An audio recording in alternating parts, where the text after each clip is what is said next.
On today's show, I dressed up for the last one. Chris Pratt is talking Guardians 3. We get news and updates on every Avatar sequel, all 19 of them, and it appears that the path to me hosting the Oscars was longer than anticipated. Movie Talk starts right now.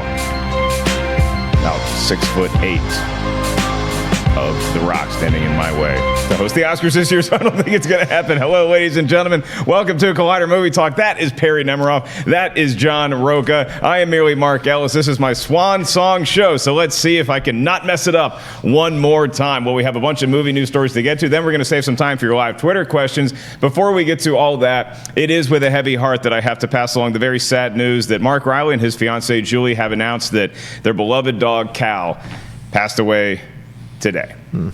Cal was not only a great dog to Mark Riley, to Julie. He set multiple records on Runyon Canyon. He was the first dog ever to be involved in a Schmoedown storyline, and he was the most loyal companion to anybody I've ever seen. And I actually was texting with Riley before we went to air, and I told Riley that I think Riley was the companion to Cal and not the other way around. Cal was such a beloved mascot to us here at Collider and Schmoes, and I was thrilled to get to know him. And if you are a dog parent out there, you're like me, your dog step-parent, you just love animals, or you've never had the pleasure of owning a pet, I think that you can sympathize with the fact that Mark Riley, his face lit up when he got to talk about Cal, and when Cal was with Mark Riley, you could see that they were a real Han and Chewie relationship. So our thoughts are with Mark and Julie and their family right now, because dogs, they're not just your pets, they are a member of the family. And I know that they were a member of our family here at Collider. John Rocha, I know you got to spend a lot of time with Cal because your desk is situated right,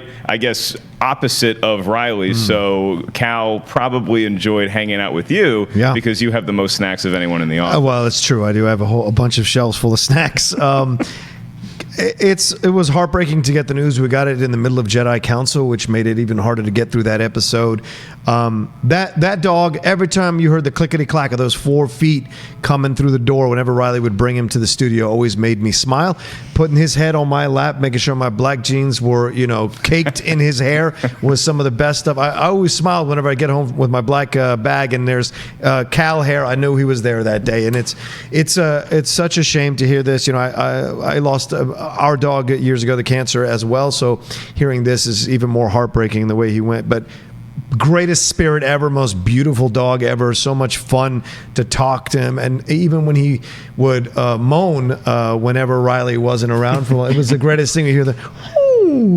It was the greatest. And luckily, my girlfriend took a great picture of Cal last time she was here for the Schmoedown, and he was surrounding the Outlaws mask, so I will always have that picture with Cal. But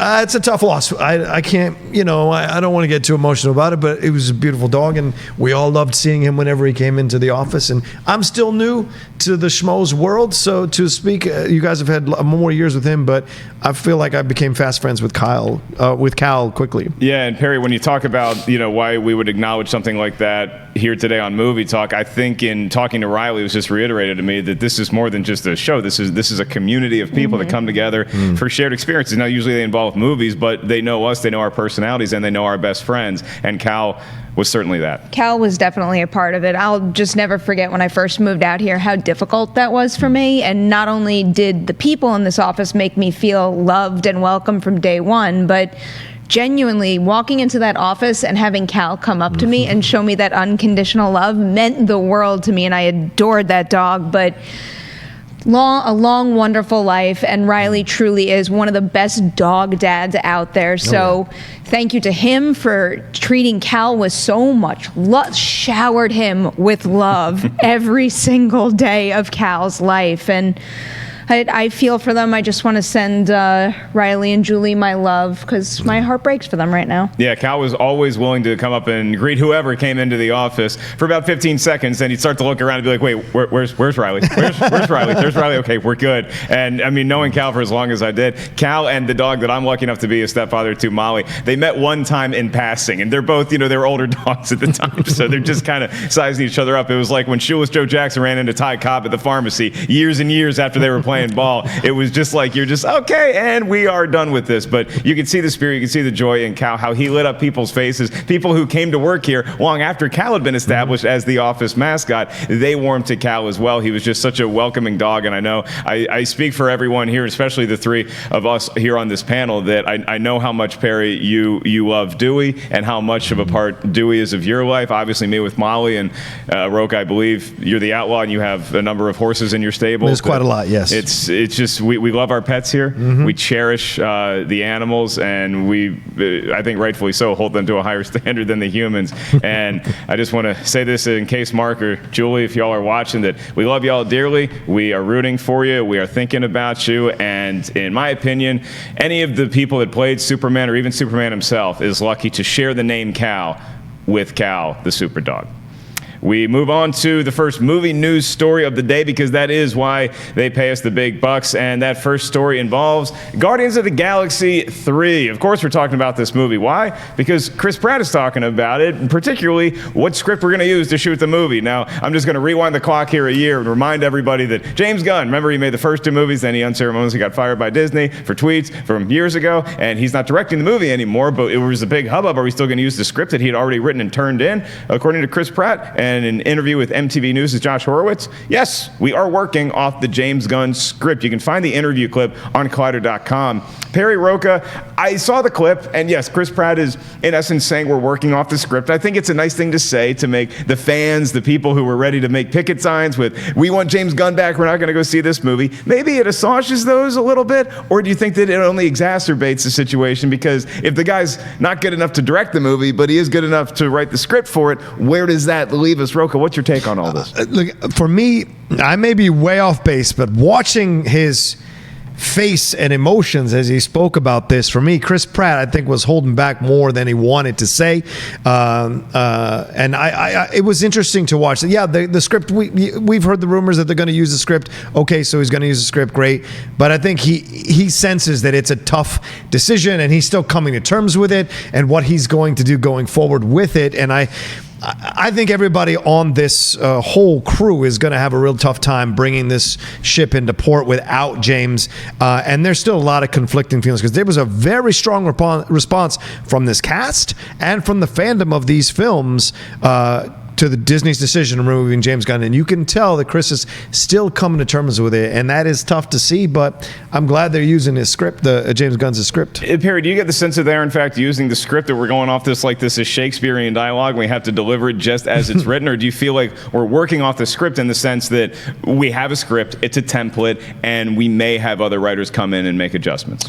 I mean, that's the nature of any production, especially one this big. Who knows what the actual production schedule is, so things might need to be tweaked, given that certain other Marvel movies that maybe they didn't plan on releasing before they released Guardians 3, just things might switch up, so they might need to accommodate those story changes. But not to go back down that rabbit hole, but I just want to urge anybody out there who wants to read more about the James Gunn situation, because I reread Vinny's article about the whole thing, and I just really appreciated what he wrote. So I highly recommend going on Collider.com and looking up Vinny's article about this whole James Gunn debacle. But in watching that clip, it doesn't surprise me that, you could kind of see the strain on his face, because it should happen that way. He should be choosing his words very carefully, but with that in mind, I think he chose his words perfectly, especially the way he tied the whole scenario back to the nature of what the Guardians are, even though they don't have James Gunn on there, and that sucks.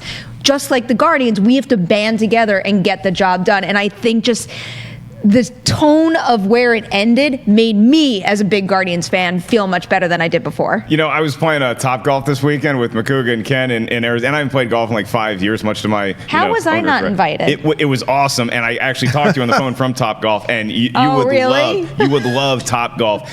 But here's the thing about golf as a sport, is that the first swing you take, you're like, oh, this is great, this is easy. Look, I hit the ball, it went straight, and then every other swing is the problem. So in terms of this interview with Guardians, the reason why it reminds me of golf is that this feels like the first time we've had one of the Guardians on camera talking about this specific situation, at least with the latest news updates that we have. So I think Chris Pratt, he hit that nice 7-iron. He faded it just perfectly. It's on the green. what's the next shot going to be? Because everybody's going to be asked about this ad nauseum until the movie comes out. So do we all just start taking bets on which cast member finally cracks and says, look, I'm tired of answering this question. I don't know if we used his script. We don't like that he was fired, and I'm done talking about this. I think that already happened with Dave Bautista. I was going to say, that's odds-on favorite of Bautista if he even comes back. If he even comes back. Right. That whole situation. I think what Perri says is really great. The idea that he said all the right words and tied it back to the property itself and the characters within the property. You could even be more specific and say Star-Lord, having lost his dad in the last one, now losing their leader in essence, or his dad in this one for the third installment. Interesting process that he's going through. And you wonder how much say the cast is going to have now in choosing the director, considering how vociferous they were in the loss of James Gunn. Will Feige, will Marvel, will Disney kind of like go to them and these are the directors we're thinking about, these directors we're contemplating, is there directors you want to work with? Like, I wonder how much they are involved in this process to kind of massage everything, massage all the egos and make everything be copacetic as they go into this third one. Yeah, Perri, no pressure on you, but I'm making you the head of Marvel and Disney right now. How much massaging of egos do you have to do when you choose a director, or is it just simply we're choosing a director based on who we think can serve the story the best? Or is something I think I would give credibility to in this particular case, is it a director that we can announce that social media is going to love and not have backlash? Right. That's a very, very loaded question. If I were the head... You are now. I am the head of Disney Marvel. I mean, you guys know how I operate here. I'm not one to say, oh, it's in your contract, so I'm going to do whatever I want. You're stuck that way. I want them to feel like as much of a family as they did before, because I'm also a big believer, whether we're talking about Guardians or any other film. I mean, really, anything I ever made, even in like itty-bitty film school days, I always treated my crew and my cast like family. It was never work. You never showed up and just treated it like a day of difficult work. You were all in it together, and I think that's a very important thing to maintain on a movie like Guardians, so I think that would be a top priority for me, but there are so few names out there. I think the only one that's come up since all of this went down that I think would maybe please most is Taika Waititi, but who knows? And I think Taika Waititi's already shot down that he is not going to be doing Guardians 3. So that's the other problem you run into with this is how many public outreaches happen, or maybe not so public, but then the director talks about it. Like, it's a real black eye for Disney if they keep reaching out to directors and they keep getting thanks, but no thanks. Yeah, Taika said recently, we talked about it on Council, in the interview about The Mandalorian, he said,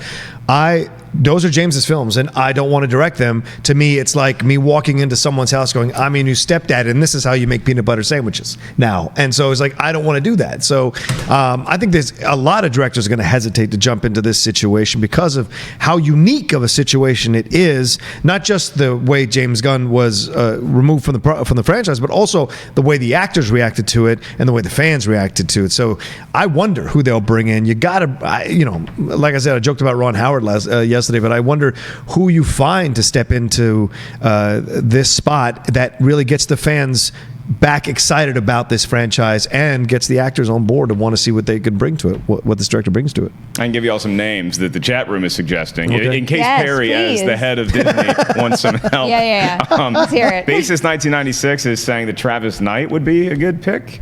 We have Zeno Iris saying, I like the Nicole Perlman directing idea. Van Dum says Fede Alvarez is another one. And Silva Surfer simply says, golf sucks. I hardly disagree with that notion, although I do like some of these director choices. Can we just step back for a minute and talk about what does this do? Like, all this news do, and we see where it evolves. And you know how you feel about James Gunn's firing the day it happens. Then after a week, you start thinking about it and you recalibrate your mindset. Where are we right now with our anticipation for Guardians 3? Are we excited about it? Do we even have enough information to get excited about it? I'm not. Until they announce a director, I'm not going to be excited about it. Right now, I'm on the actor side of this whole situation. So for me, I'm not excited about it just yet. If they announce a director, then that I think will be great for this property, this franchise, then I'll be excited, because Pratt, coming back to Pratt's comments, Pratt was very positive about the script. He said, it kicks ass. It's so great. It's a fantastic script. So the script is taken care of. The actors are on board, and you got the right director. Then my hype for it will begin again. I'm not saying I have no hype for it, but my hype couldn't have been higher before all this happened, and now it's nowhere near that. If you ask me which upcoming Marvel movies I'm looking forward to most, this would be close to the bottom of my list right now. It's just the first two movies are so firmly in line with James Gunn's wildly unique style that even if we wind up with a Guardians of the Galaxy Volume 3 that's pretty good, I have a very difficult time imagining any filmmaker out there recapturing that same magic. To be honest with you, maybe I'm such an emotional sucker. I got less excited for Guardians 3 once I saw the events that unfold in Avengers Infinity War. I was like, wait a minute. There's actually two things in Infinity War that really got me less excited. There was we lost a character, and then also just the way a character reacted to a very high-pressure situation where you kind of missed an easy bucket there. Yeah. And it just, the whole time, I'm still excited to see the raccoon. So don't get me wrong. I'm excited for more adventures with Guardians. What would your excitement level go back up if Bradley Cooper signed on to direct?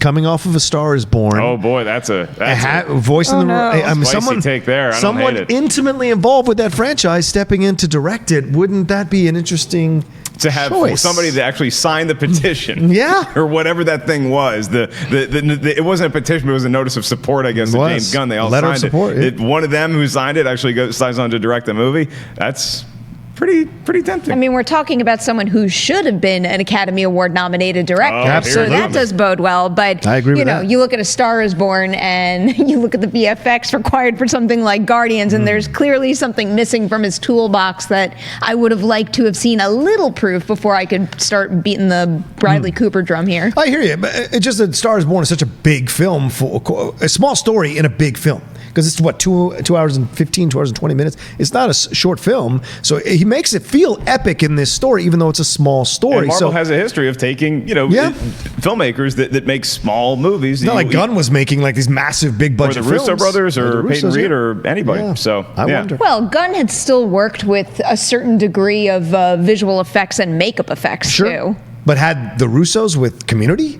Well, no. Okay, how about this? Can we just ask Perri to greenlight a Rocket spinoff where it's just Rocket? and that's all I really want to see for 2 hours anyway. I would never say no to a Rocket Bradley spinoff. Cooper can direct that one, and then we're all happy. Make sure y'all stay glued to Movie Talk as it continues Monday through Thursday. We'll have plenty of updates for Guardians 3 as we get closer to that inevitable, eventual, sometime in the distant future release date, whether it's from Perri or Perri's Watch, giving you the updates. We want to remind y'all that tomorrow on Collider, it's a packed day. You're going to have Collider Movie Review Talk. You also have Collider Live, because it is now 5 days a week, an episode of TV Talk. And Perri hosts a show on the weekend called Mailbag. Perri, do you have any insight, any hints, any glimpse? You're going to want to tune in this weekend. So people write you emails. Yeah, people do write emails. We have a lot of good stuff to talk about. You read the emails, and then you select them. Yeah, I do. It's quite the process. But you know what? I think I'm going to keep the topics to myself and just urge everybody out there to tune in, because something really cool might be happening on the Sunday episode. Wow. So just throw that out there. Damn, will you tell us off camera? Yeah, I'll tell you off camera. Really wanna know Not this everybody out there. You got to watch the episode to find out. Well, something cool happened last night at the IMAX headquarters. That was a screening of Alita Battle Angel, hosted by Collider and our own Stephen Frosty Weintraub. He interviewed the producer at a Q&A afterwards. The producer's John Landau, one of the producers of that film. And he started talking about, inevitably, other movies that may be coming from a guy named James Cameron, who happened to work on Alita Battle Angel. Those would be the Avatar sequels. So we have updates on every Avatar sequel. Yes, every Avatar sequel. There's how many? So you have Avatar 2, and then you have 3, and then you have 4, maybe 5 too. And here's the updates in order of excitement for me, is that they've finished their principal capture on Avatar 2, 3, and 4, which means that I think they're still finishing up 4, but all the mocap stuff that they do, the perform, whatever you want to call it, to not offend a performance capture actor, is what's happening right now or has just happened. So now they head off to places like New Zealand to actually do some principal photography. But these movies, they are chugging, they are going to come out. And the cool thing is how hard the actors and actresses have to work to do the performance capture, because this ain't your daddy's performance. This ain't even your older brother's performance capture. This performance capture is going to involve sequences that take the performers underwater, and underwater, not like underwater holding your breath doing karate fights like me and my brother probably still would do to this day if we were in a pool. No, you put them in a pool and they have to practice a breathing technique that allows you to breathe underwater for a limited period of time before you actually do have to go up and realize you don't have gills. Get this, Kate Winslet is part of this movie. She worked with this expert, and everybody trained under the expert. Kate Winslet, using this technique, held her breath underwater 7 minutes. Wow. How is that? I can't make it 30 seconds. How is Kate Winslet doing this for 7 minutes? How is that safe? What does the contract look like that says, I represent this performer and I'm cool with them being underwater for 7 minutes? Perry, make some sense out of this underwater nonsense. I can't, because I'm the kind of idiot that would try to do something like that and wouldn't want to give up, so I would just pass out underwater. I'm like, It's very true. Yes. It's very true. We can vouch for that. Oddly enough, so everybody here pretty much knows that I was not looking forward to these Avatar movies whatsoever. I don't want to take away from the ingenuity and the charm of the first one, because I did think it was great, but it never really captured and grabbed me quite like the box office returns would suggest that it had to do so for millions, if not more people out there. But even though I'm still not super hyped on the idea, there's something about getting a constant barrage of Avatar updates it's almost like conditioning me to be excited. It's like you have no choice, so you're going to find the silver linings here. And in this particular conversation, we were talking about one of them earlier. There's a couple things that do pique my interest, especially the idea of all these scripts being done. Yeah. That could make a big difference, especially, right after finishing a conversation like the Guardians one, where it's going movie to movie. And I'm not saying that the Guardians trilogy wouldn't feel complete in the end, but there is something special about exactly what Landau said about finishing all the scripts so the actors know how their characters are going to react to certain things. And I guess kind of the foundation you have to build for that long of a stretch with one particular character. And I don't know, that kind of intrigues me, and I'm looking forward to being able to see that on screen. Yeah, Rocha, it seems like technologically, maybe these movies aren't the cultural revolution that you can accuse the first one of being, but it certainly looks like they're going to further the art of cinema. Oh my God. The expansiveness of this is going to be incredible. And don't be surprised by the time we get to that fourth or fifth one, we've hit Star Wars level of expanse. And by I mean like phenomenal new worlds, universes, galaxies, things are mentioned or created or talked about that can spawn other things coming down the road. An Avatar TV series is not out of the realm of possibility with the way they're talking about creating this entire world, this entire galaxy with all these different plants. The way he says, well, if you water, you got to go get from the water plant, or snow, you got to get the snow plant. So they have these ideas of where they want to go with it, and I love it.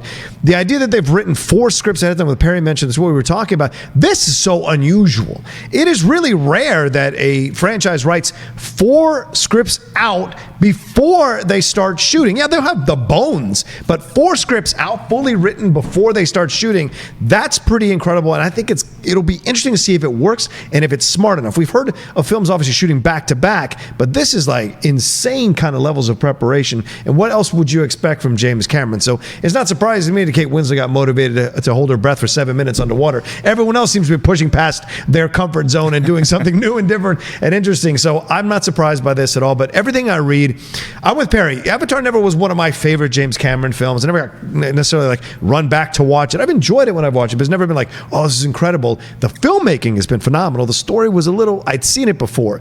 But what they're talking about here, if they pull this off, it could really be an incredible new sci-fi franchise for us to explore and create lore from, and fans to get upset about and have discussions, debates, massive podcasts about. Anything's possible if they do it right. Have you already bought tickets for this movie? You sound very pumped about this thing. Well, I did speak how an ex-girlfriend of mine was when it's been. No, I mean, in my head, it's more about I want to see what James does because I've been waiting for James to come back with something. We've been waiting for a new James Cameron movie. Not just James Cameron slapping his name on some executive producer of the latest Terminator movie. We actually want to see James Cameron direct something. And when he's directing these sequels, one of the real interesting things I noted in Landau's discussion with Frosty last night is that each movie, they're aiming for it to act as a standalone story in itself. That is something that you would want to go see, and you don't need prior knowledge of the other films. Is that the right way to approach it, given the fact that it's going to be about a decade since the first one, so people don't feel compelled to go back and watch it? Or do you want a little more continuity from movie to movie, like what we get with Star Wars or Marvel films? I would be surprised if that comment meant that there wasn't going to be continuity. continuity. I think I just interpreted it as being you're going to get a complete story in each movie. We're not going to get into a situation where there's a cliffhanger. And I do think that's one of the smartest things you could do because, especially nowadays with everybody's attention being diverted in so many different directions with streaming and theaters and you name it, who knows when someone might kind of want to scratch that Avatar itch and jump into the franchise. And if someone is able to jump in at Avatar 3 without having seen 1 and 2 and say, maybe this is for me, and go back, that could be what kind of, because at this point, think about it with the DC movies, the Marvel movies, Star Wars movies, you kind of can't really go back unless it's a standalone thing, especially with the new Star Wars trilogy. You're not going to go into 9 without having seen 7 and 8. This would kind of, I guess, just broaden the box office potential, or not even necessarily box office, but the home sales too. So smart business move right there, in addition to an interesting storytelling technique. Roki signing off on this, maybe a little less continuity. Yeah, I would love it. Look, we see DC doing this, right? They're only occasionally alluding to the overall universe now going forward. So these things, Aquaman is its own thing. Shazam will be its own thing. Wonder Woman 1984. But they'll allude to the overall universe. That's all you need to do, I think, with Avatar. Because what Landau was saying here is creating these entirely new worlds and new galaxies, things of that nature. So you want to have every one of these films be their own film and slightly connected to each other in ways so that fans are picking up the clues as they go along, and then maybe that final film is a combination of everything and everybody gets involved. We get some crazy final battle on all these multiple worlds. That would be a fantastic way to go. So yes. Are you writing Avatar fan fiction? You've really done your research with it. Now is the time to do it. You get ahead of the game. Yeah, I get it. You're getting us excited about this. I mean, I'm more pumped to see Avatars now that because I see how excited you are. Yeah. Well, Cameron gets me this way because I love Cameron and what he can create with his worlds. And I initially was not on board with this. If you go find videos of me 2 years ago saying I wasn't a fan of this, as I've read more and more, I've become more and more excited because they're not just keeping it one singular story, like the Skywalker story all the way through. This feels like they're creating massive amounts of new characters and new worlds, and that's what I want to get involved in. No, the internet would never do that. Bring up old clips of us saying something else just to have fun with us. This segment brought to you by Carfax. All right, let me ask you guys something. Your favorite James Cameron movie of all time. What is the best achievement, and is there maybe any possibility that he could surpass that in your eyes with any of these new Avatar films? Because I dare say Avatar is not either one of y'all's favorite James Cameron. No, that's. I mean, for me, that was the easy question. It's Terminator 2 for me. I think Terminator 2 is his best work. I love me some Titanic. I love, not as much as my friend Justine Marino, who's seen it 21 times in theaters, but I love Titanic. Big fan of The Abyss. Big fan of Aliens. The original Terminator, I think, is groundbreaking. But for me, James Cameron, T2. Come back to me.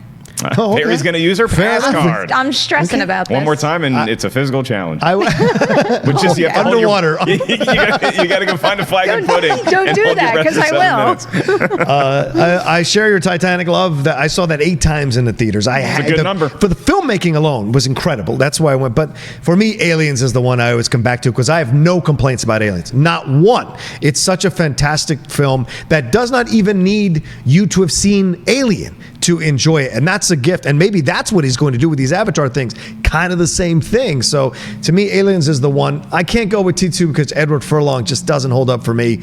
But everything else about that film is great. But Aliens is the one. And The Abyss, people don't talk about The Abyss enough. Abyss is fantastic. Yes, you have issues with the ending, whatever. It's that acting between Master Antonio Harris is incredible.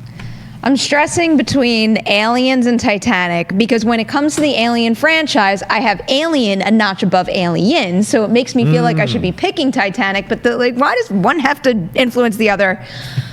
Because, damn it, I'm hosting the show for another segment, and I'm making it competitive. Here's how I'm going to answer it. If I had the opportunity to watch one or the other right this second, which one would I choose? It would be Aliens. Okay, all right. 2 Aliens. We big vote for The Abyss. I think we're all in agreement that James Cameron is nothing without Michael Biehn.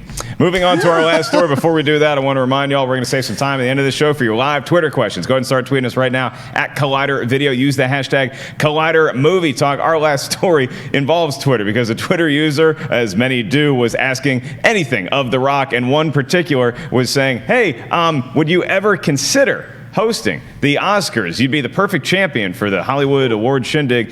Dwayne "The Rock" Johnson responded by saying he was actually the first choice to host this year's Oscars, but had to pass due to scheduling complications with the Jumanji sequel production. I'll remind everybody that Kevin Hart, who was the choice of the Oscars, was also and is also in the Jumanji sequel, and that is currently in production. So, Perri Nemiroff, what do we make of Dwayne "The Rock" Johnson possibly hosting the Oscars? Before we get to would we want to see it, do you take this seriously, or do you think I just see this as him having fun with his buddy Kevin Hart? Initially, I did take it seriously, and I was kind of like, why do people think it's a joke? Why would he say that? And then I really sat with it for a minute, but really, why would he say, oh, I was the first choice? That's an obnoxious thing to do. Oh, because you work with Kevin Hart and you've got a little online and they mess feud. with each other a lot. I know what's going on here. I'm sure he was just joking around, but so now you're sure he was joking around? Yeah, I'm definitely on that side. But one way or the other, you guys know how much I have fun talking about anything Oscar related.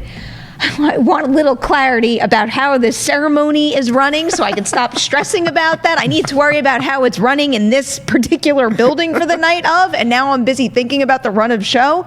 No. Perri's not happy with this lack of confirmation as to how the Oscars is running. My answers. I'm very happy I'm not going to be in country for the Oscars to deal with all of that. Oh, you're going to be I'm going to be in London, so I'll be watching it from there. Tickets still available?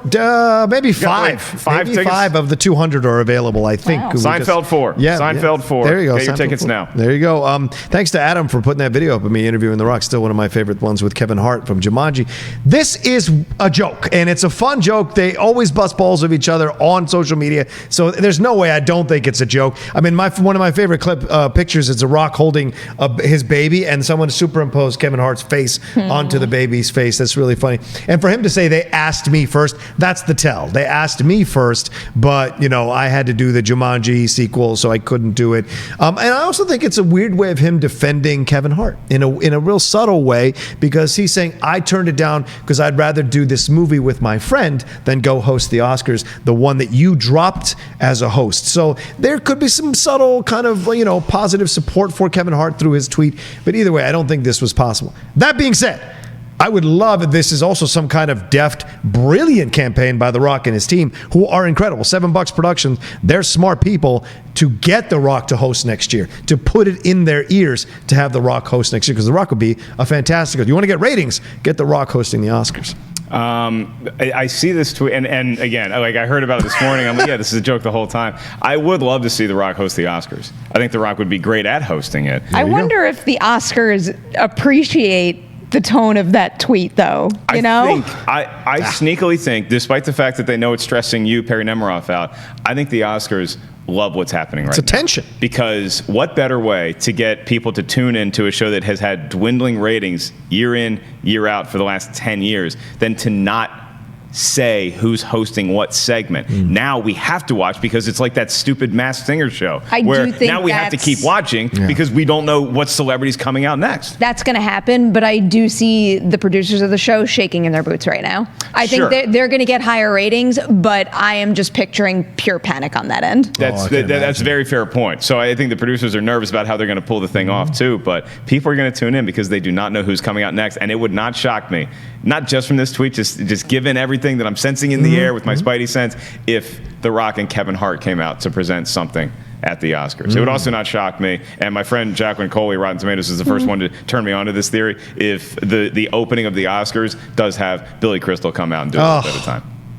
That would be great. So that would be great. That's what I'm saying. Yeah. Okay. Well, we're going to move on to your live Twitter questions. But before we do that, I do want to remind y'all that we have a lot going on all the time here at Collider Video. So if you're not subscribed right here to Collider Video, please go ahead, hit that subscribe button, and tell your friends, tell your family, tell your grandma, tell your nana about Collider Movie Talk, because this show is going to continue on. I'm just the idiot that's hosting it today. This show has a bright future, and I'm excited to check it out along with the rest of y'all. Now, as we move on to live Twitter questions, we have some good ones. Satendra Banerjee, who's been a great Twitter question asker for really my entire run here, so thank you for all your great questions, says he wants to know who's your favorite Oscars host of all time. His was Seth MacFarlane.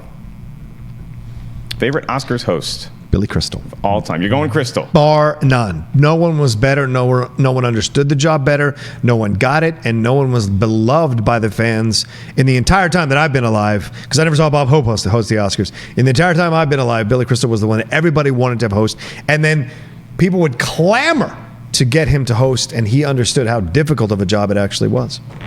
Perri Nemiroff, favorite Oscars host. This feels mean, but I don't think I've seen my favorite Oscars host yet. Good answer. I think that almost everybody has done a solid job where I very much, thought they were great and I enjoyed the ceremony, but especially in a night that's about not just celebrating any old cinema, it's about like life-changing, the kind of movies that give you that warm and fuzzy feeling. I want something about the host to kind of radiate off the screen in that same way, and I don't know if I've ever quite seen it. Yeah, that's fair. That's a good answer. There's a lot of great clips of, because I never watched an Oscar start to finish that was hosted by Bob Hope or by Johnny Carson, but by all accounts, they were magnificent. For me, it's Billy Crystal. I do give a nod to Steve Martin, because I think Steve Martin was great. He hosted solo, and he hosted with Alec Baldwin, and I think that as much as people enjoy Alec Baldwin, like on SNL, Steve Martin was the host of the Oscars that year, and Alec Baldwin was along for the ride, in the same way that I do give credit to Anne Hathaway, because look, her and James Franco, was that the most celebrated year? No, but the fact that Anne Hathaway managed to gamely get through a 3.5-hour ceremony carrying a sack of 190 pounds worth of potatoes on her back for the last 2.5 hours of that's an impressive feat and should not go unmentioned. So I love watching the hosting of the Oscars. I'm interested in it as, somebody who is in the world of entertainment, how they pull it off, what sort of tricks they rely on. Are they singing? Are they dancing? Are they telling jokes? I love watching that. So it's going to be an interesting, different year to tune into the Oscars. All right, we move on to our next question, and that is coming from Joe Germano. Last show, you say? Last show, you say? I will leave right now. I will turn this car around right now.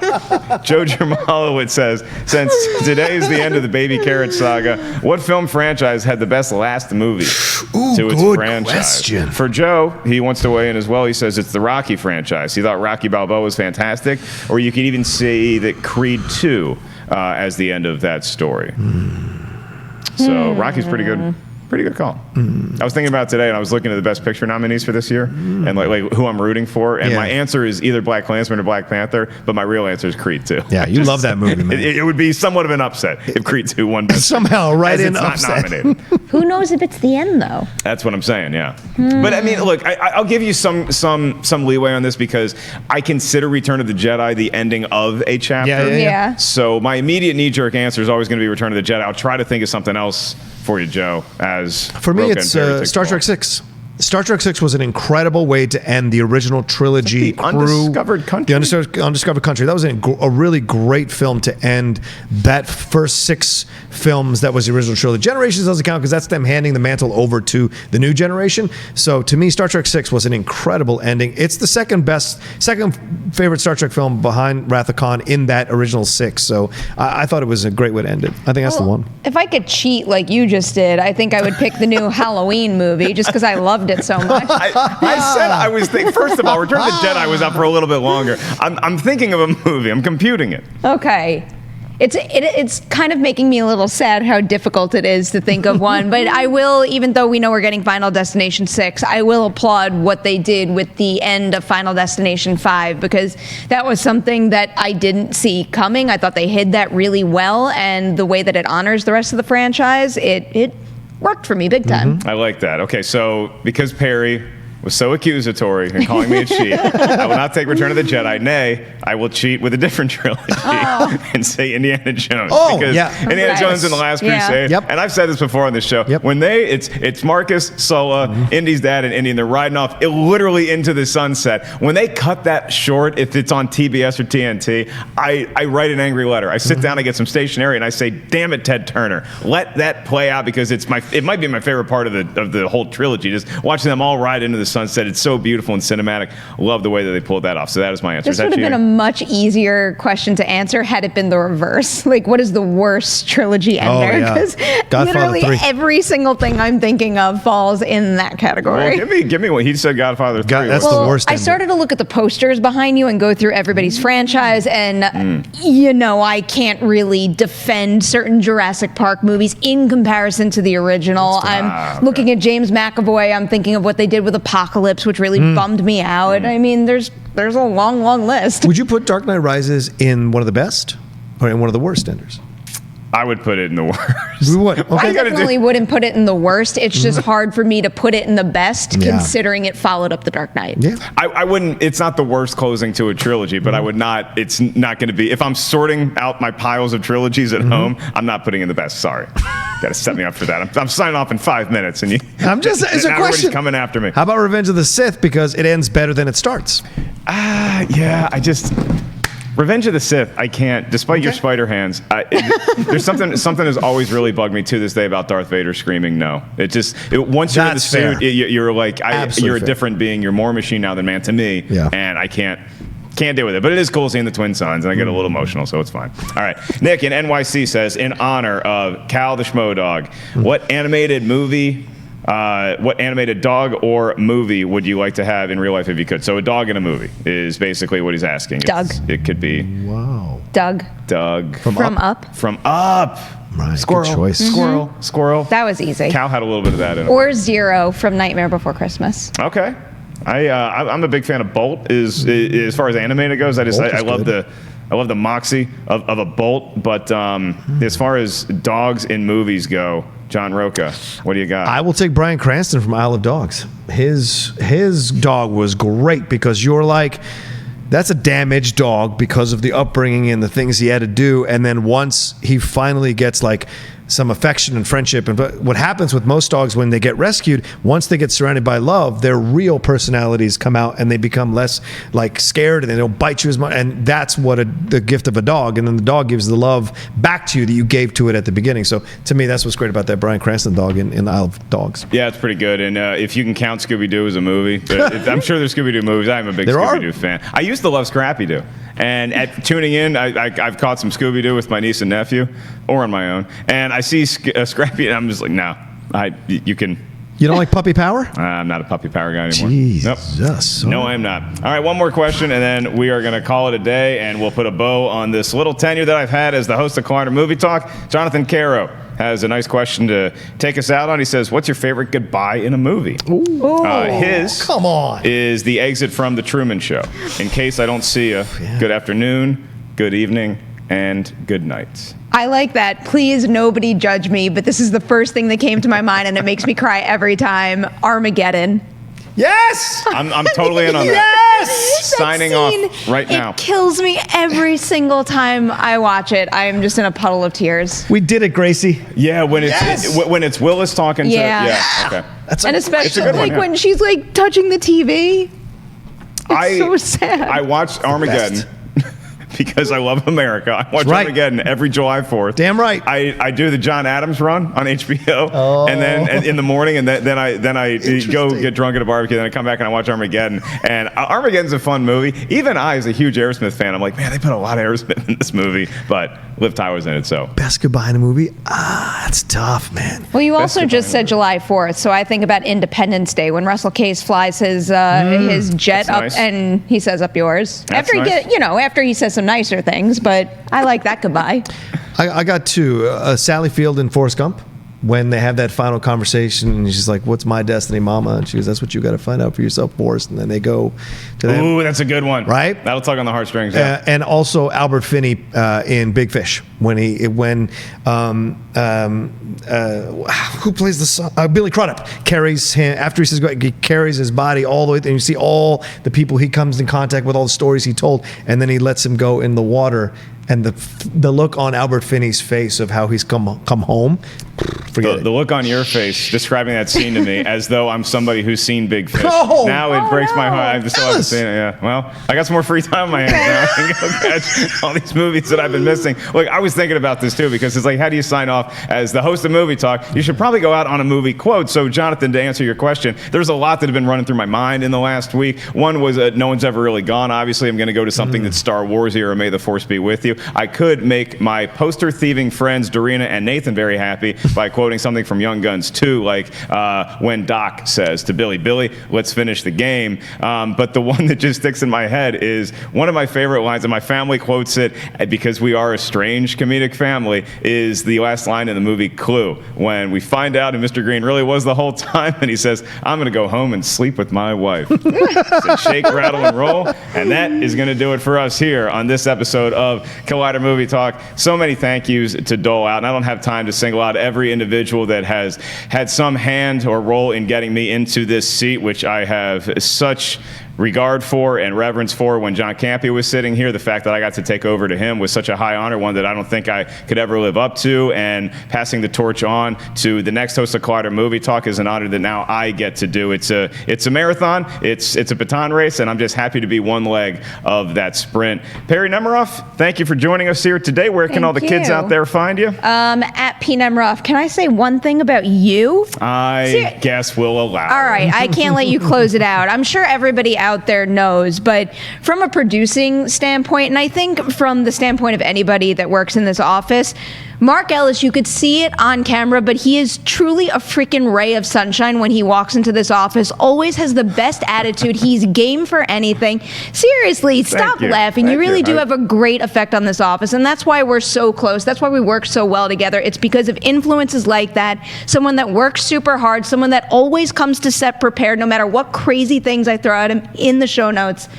You're awesome. It really has been a pleasure and a true honor to produce this show for you. So thank you so much for your hard work and kindness. Well, thank you very much, Perri Nemiroff, not only for your kind words, for the fact that you made me look at least of average intelligence each and every day because you deliver such great show notes. And I guess the biggest thank you of all for you is because now you just set the bar so high, and Rocha somehow has to follow that. Well, I personally hated every goddamn minute I was on this set with Mark Ellis. I'll be honest with you. You and I have had some good shouting matches in this office over the years. I mean, I wrote everything he said. It is, comes to me, goes, Rocha, what can I say about stuff like this? I'll give you something so I can have some points to say. I'll give you my best points so that I don't. No, honestly. Well, I said it on Collider Live today. One of the best dudes I've ever worked with, one of the best guys I've ever worked with, and you're one of the best point guards. And people get this point reference, I hope. What you do that's amazing about you as a host is that you set everybody up in the right position for them to make the best shot. You are incredible at setting anybody up, and no matter who, if there's the first time, like with Coy, first time on Movie Talk, or it's their 1 millionth time on Movie Talk, you know exactly how to set people up, and nothing ever phases you.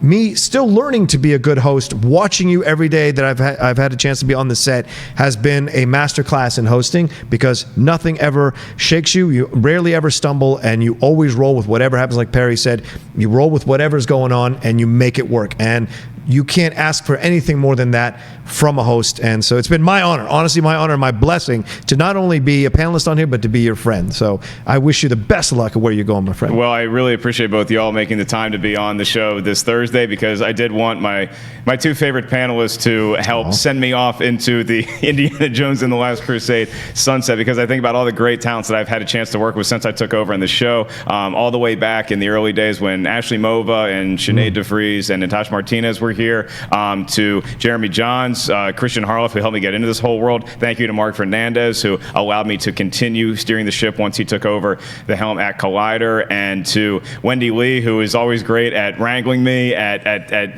keeping me straight, at getting the info that she needs in order to make the schedule and keep us all in line. She does a magnificent job. And to Cody Hall, you may know him as Chet Barney, Copster, and especially Adam Smith, who engineers this show day in and day out, always has a smile on his face. And all the nice things you guys have said to me, we'll miss you, the goodbyes, the don't let the door hit your ass on the way out. I all take it in stride, because I know it's not just a compliment to me, it's a reflection of the entire team here. I'm just the guy that went to Men's Warehouse one time, put this on, and got to host the show, but it is everybody else's effort here that makes this show run. I simply am the guy that gets to occasionally take the credit for it. So with all the thank yous out of the way, I guess the last person to say thank you to is you.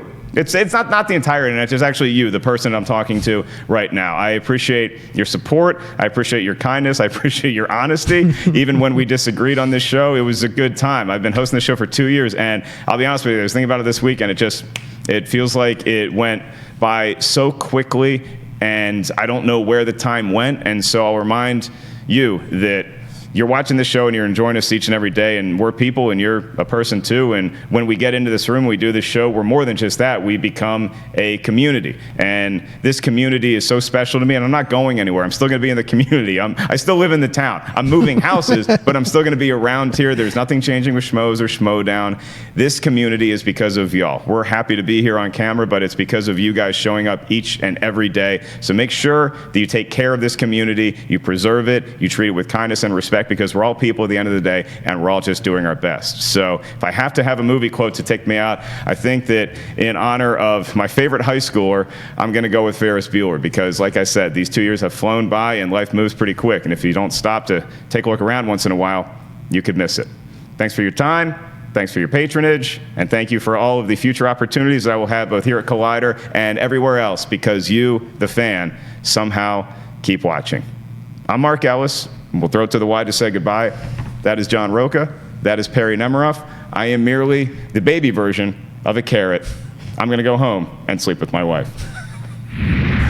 Hey everybody, Mark Ellis here. Thanks for watching this episode of Collider Movie Talk. You want to watch more? Then click up here, or you can click right here for more great content from Collider. And if you haven't subscribed to Collider Video, do so right now and share this vid with your friends. Thanks for watching.